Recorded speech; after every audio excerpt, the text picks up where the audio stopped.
नमस्कार. आपल्या सगळ्यांचे महाराष्ट्र सोशल न्यूज चॅनलमध्ये हार्दिक स्वागत. चला वळूया तर एका नवीन बातमीकडे. आजची बातमी.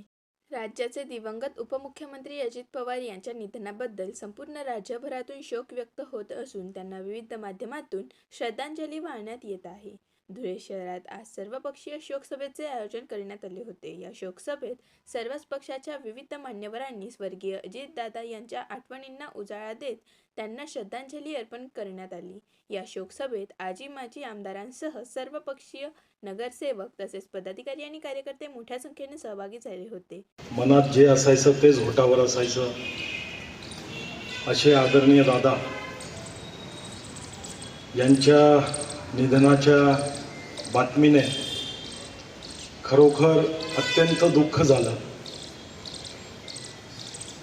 एक दिवस आधीच कॅबिनेटच्या दिवशी मंत्रालयात दादांकडे मी गेलो होतो काही कामानिमित्त, परंतु दादा मुख्यमंत्री साहेबांच्या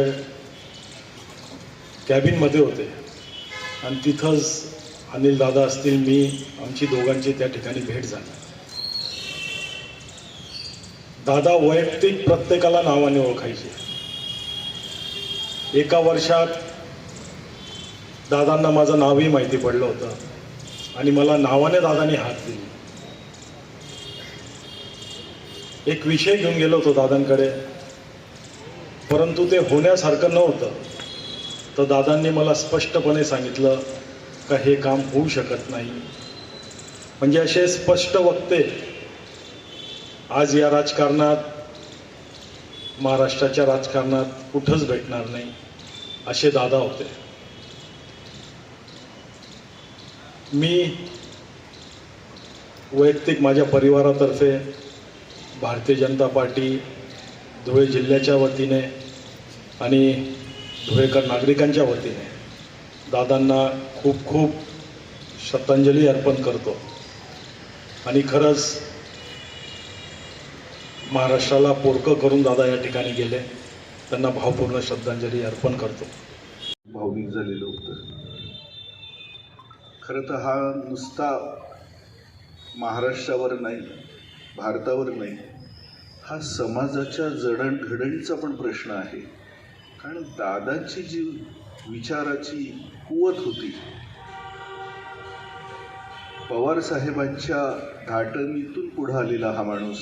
राजकारणात अनेक तडजोडी होतात, अनेक गोष्टी होतात, पण ज्या पद्धतीने या माणसानं सगळं समाजमन काबीज केलेलं होतं. या ठिकाणी साबेरभाई असतील, माझे सहकारी राहुल वाघ असतील, विरोधक कितीही मोठा असला, म्हणजे आपण पाहिलं त्या लांडगेंनी पण एकेरी उल्लेख दादा जिवंत असताना केला आणि नंतर त्याने सांगितलं की दादा माझं चुकलं. प्रत्येक माणूस हे सांगताना, प्रत्येक माणूस श्रद्धांजली देताना ह्याच गोष्टीचा विचार करत होता. मंत्रालयात अनेकदा माझं जाणं असतं, मंत्रालय पत्रकार संघात माझं जाणं असतं, तिथेही अनेक मित्र आहेत. ते सगळे म्हणाले की पत्रकारांसाठी पत्रकारांनी न मागताही देणारा हा माणूस होता, समाजालाही न मागता सगळ्या गोष्टी सांगणारा हा माणूस होता. स्वतःचं शिक्षण कमी का असेना, पण शिकलं पाहिजे, शिक्षणानं माणूस किती मोठा होतो हेही सांगणारा हा माणूस होता. आणि म्हणूनच अजितदादांची शिव, शाहू, फुले, आंबेडकर या विचारसरणीवर श्रद्धा होती. या उत्तुंग मनाच्या, उत्तुंग विचाराच्या माणसाला धुळे बारच्या वतीनं, माझ्या परिवाराच्या वतीनं आणि आपल्या सगळ्यांच्या वतीनं मी श्रद्धांजली अर्पण करतो. ज्या नेत्याच्या नेतृत्वामध्ये आम्ही सामाजिक राजकीय जीवनाची सुरुवात केली, त्यांच्या श्रद्धांजलीसाठी बोलावं लागेल हे आमच्यासाठी खूप मोठी दुःखाची गोष्ट आहे. खऱ्या अर्थाने आम्ही ज्यावेळेस राजकारणात पहिला पाऊल ठेवला तोच आम्ही अजितदादांच्या नेतृत्वामध्ये ठेवलेला आहे. ज्या ज्या वेळेस आम्हाला अजितदादांना भेटायचं असायचं, अजितदादांचं ज्यावेळेस ही दुर्घटना घडली त्यावेळेस अनेक पोस्ट फिरल्या. आपल्या धुळ्यातून देखील अमित पवारांची आम्ही पोस्ट वाचली की दादा तुमच्या कार्यालयामध्ये येताना शर्टाचं बटन लागलेलं आहे की नाही ते बघून आम्हाला यावं लागायचं. आणि हे खरोखर सत्य आहे. इतक्या मोठ्या राजकीय उत्तुंग भरारी असलेल्या नेत्याच्या अत्यंत स्वाधीन आणि उच्च विचारांचा हा नेता. मी देखील ज्यावेळेस राजकारणात आलो त्यावेळेस जोशपान्ना मलबारी असतील, प्रमोदांना साळुंके असतील, आम्ही ज्या वेळेस अजितदादांच्या कार्यालयात गेलो असेल किंवा अजितदादांना भेटायला जायचं ठरलं असेल त्यावेळेस शर्टाचं बटन, हातातल्या अंगठ्या, गळ्यातली चेन आणि ब्रासलेट हे आम्हाला काढून सगळं सामान्य माणसासारखं अजितदादांच्या पुढे उभं राहावं लागत होतं. असा शिस्तीचा नेता आज महाराष्ट्राने या राजकीय उलथापालथीमुळे आज गमावून बसलेलो आहोत. सर्व राज्याच्या आणि देशाच्या प्रमुख नेत्यांनी इतकं जास्तीचं स्वतःला सहभागी नाही करावं, इतका जास्तीचा प्रचार या यंत्रणा ही जी काय आहे तिच्यामध्ये लोड येतो. कधी कधी वैमानिकालाही आपल्याला सांगावं लागतं की बाबा घाई कर, आणि वैमानिक नाही म्हणतो तरी आपण वैमानिकाला सांगतो की असू दे, निघून जाऊ आपण, आणि याच्यामुळे अशा दुर्दैवी घटनांना आपल्याला सामोरं जावं लागतं. मला वाटतं कार्यकर्त्यांच्या निवडणुका जिल्हास्तरीय नेत्यांच्या स्वाधीन न्याय मोठ्या नेत्यांनी सोडल्या पाहिजेत आणि अशा दुर्दैवी घटनांपासून आपले हे नेते वाचवले पाहिजे असंच मला या ठिकाणी वाटतं. प्रत्येक जिल्ह्यातून असे ठराव करा की राज्याच्या नेत्यांनी सगळ्या निवडणुकांमध्ये सहभागी होणं इतकं काही गरजेचं नाही आहे. कारण आम्ही आमचे जे नेते आहेत एकनाथ शिंदे साहेब त्यांची देखील धावपळ पाहतो. 3-3 वाजेपर्यंत काम करतात आणि पहाटे 6 वाजेला एखाद्या राज्याच्या निवडणुकीसाठी 7 वाजेला विमानाने किंवा हेलिकॉप्टरने जातात. ही धावपळ ही खरोखर जीवघेणी आहे. जीवघेणी स्पर्धा आता थांबवायची असेल तर नेत्यांना आपण ठराव करून दिला पाहिजे की कार्यकर्त्यांवर विश्वास ठेवा आणि त्यांनाच निवडणुका लढू द्या. काही गरज नाही आहे इतकी धावपळ करून कार्यकर्त्यांसाठी आपण आपला जीव धोक्यात घालण्याची. निश्चितपणे तुम्ही दिलेल्या ताकदीच्या बळावर कार्यकर्ता निवडणूक लढून जिंकून येऊ शकतो. निवडणुकीत जिंकणं आणि हारणे जरी लागू असलं तरी नेत्यांनी थोडं लक्ष कमी घालावं. अशी ज्या प्रसंगी मी दादांना श्रद्धांजली. यांच्या नेतृत्वात जेव्हा आम्ही काम करत होतो त्यावेळेस अधिक वेळेला कामाच्या बाबतीत धुळे शहराच्या, धुळे महानगरपालिकेच्या विकास कामांसाठी निधी मिळावा यासाठी अनेक वेळा अजितदादांची भेट आम्ही घेतली. मला तो दिवस आठवतो ज्या दिवशी कल्पना काकूंनी बोलताना सांगितलं की आम्ही सर्वजण एकच गाडीतून प्रवास करत होतो. फेसबुकला ती न्यूज आम्हाला दिसली तर सुरुवातीला आम्ही म्हटलं फेक न्यूज आहे, दादांच्या विमानाचा ॲक्सिडेंट झाला, अपघात झाला, ही आम्हाला आधी फेक न्यूज वाटली होती.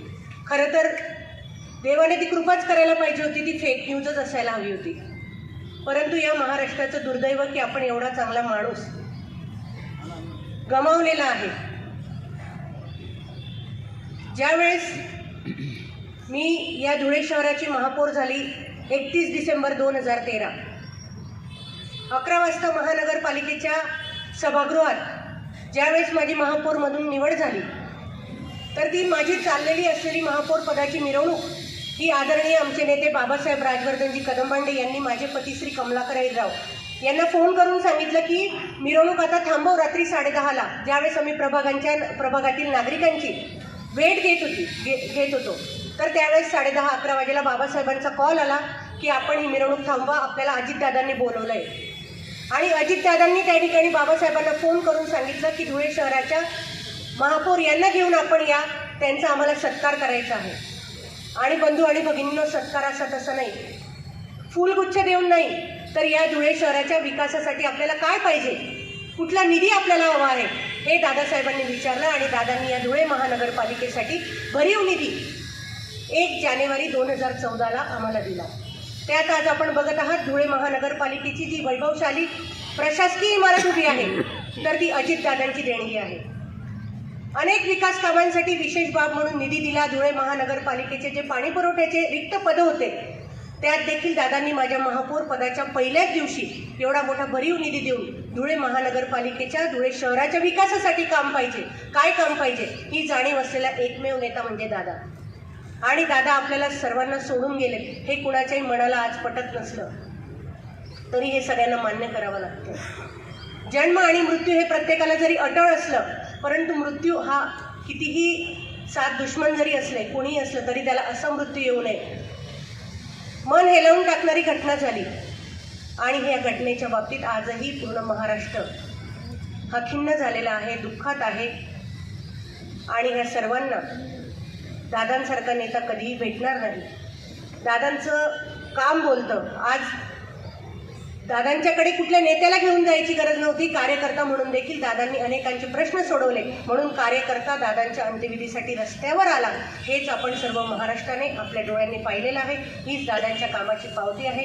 साठी झटला आणि लोकांसाठीच ज्यावेळेस सभेला जाताना त्यांना त्या ठिकाणी भगवंताने बोलवून घेतलं. असा वेळ देणारा नेता त्यांनी सर्वांनाच वेळ दिलेला आहे आणि त्यांच्या श्रद्धांजलीसाठी कोणाला तासभर या ठिकाणी बसायला थोडा त्रास होत असेल तर निश्चितपणे जाणाऱ्या लोकांसाठी चुकीची घंटा आहे. असे लोक राजकीय सामाजिक जीवनामध्ये यशस्वी होऊ शकत नाही आणि ते जर कोणाला वेळ देत नसतील तर ते कुणाच्याच कामाचे नाही असे माझं स्पष्ट मत आहे. आणि म्हणून जे आहेत उपस्थित त्यांनी तरी शेवटपर्यंत या ठिकाणी बसावं अशी माझी नम्र विनंती आहे. दादा आपल्याला सोडून गेले. एक कर्तव्य दक्ष, समाजाप्रती अत्यंत जिव्हा निर्माण करणारा असं व्यक्तिमत्व. अनेक उपमा त्यांना देता येतील परंतु वेळ फार झालेला आहे म्हणून जास्त वेळ घेत नाही. संत कबीराने म्हटलं आहे, तू जब आए जगत में लोग हंसे तू रोए, तू जब आए जगत में लोग हंसे तू रोए, ऐसी करनी कर जा लोग रोए और तू हसे. अशा प्रकारचं व्यक्तिमत्व होतं. रडणारं कोणी असेल तर अश्रू पुसण्याला अर्थ आहे, पुसणारं कोणी नसेल तर मरण सुद्धा व्यर्थ आहे. या महाराष्ट्रात ज्या दिवशी दादांनी या जगाचा निरोप घेतला त्या दिवशी असंख्य लोक, त्याची गणना आपण करू शकत नाही, ढसाढसा रडत होते आणि टाळं फोडत होते. अशा प्रकारचं व्यक्तिमत्व या व्यक्तीप्रमाणे संत कबीराने सांगितल्याप्रमाणे ते आपल्यातून होऊन गेले. खरं म्हणजे ज्यावेळेस आपण जन्माला येतो त्यावेळेस आपल्या सर्वांसोबत एक श्वास असतो आणि ज्यावेळेस आपण या जगातून निरोप घेतो त्यावेळेस आपल्यासोबत श्वास नसतो परंतु आपल्यासोबत नाव असतं. आणि अशा प्रकारचं नाव दादा या जगामध्ये, या राज्यामध्ये, या देशामध्ये सोडून गेले. खऱ्या अर्थाने त्यांनी सामाजिक राजकीय समतोल ठेवला, या संस्कृतीचं जतन केलं आणि अतिशय चांगल्या प्रकारे या राज्यातल्या लोकांची सेवा केली.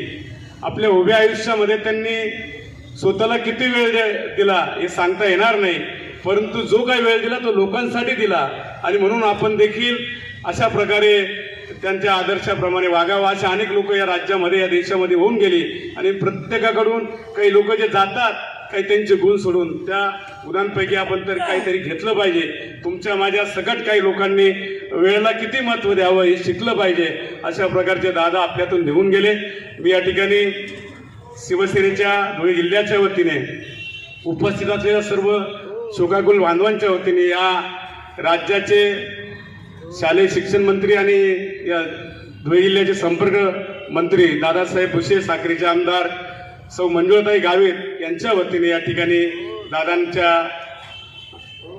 आत्मेला चिरशांती लावावी अशी प्रार्थना करतो. त्या समाजावरती खूप प्रेम होतं आणि दादा गेल्याचं दुःख आम्हाला खूप वाईट वाटतं. त्याच्याबद्दल आमचं यल्लम्मा मंदिर, इच्छापूर्ती काळूबाई मंदिर व तृतीयपंथी समाजाच्या वतीनं त्यांना मी भावप्रद श्रद्धांजली देते. जय महाराष्ट्र. बातमी आवडल्यास चॅनलला लाईक व सबस्क्राईब करा व दररोज अशा नवनवीन बातम्या पाहण्यासाठी चॅनलला फॉलो करा. धन्यवाद.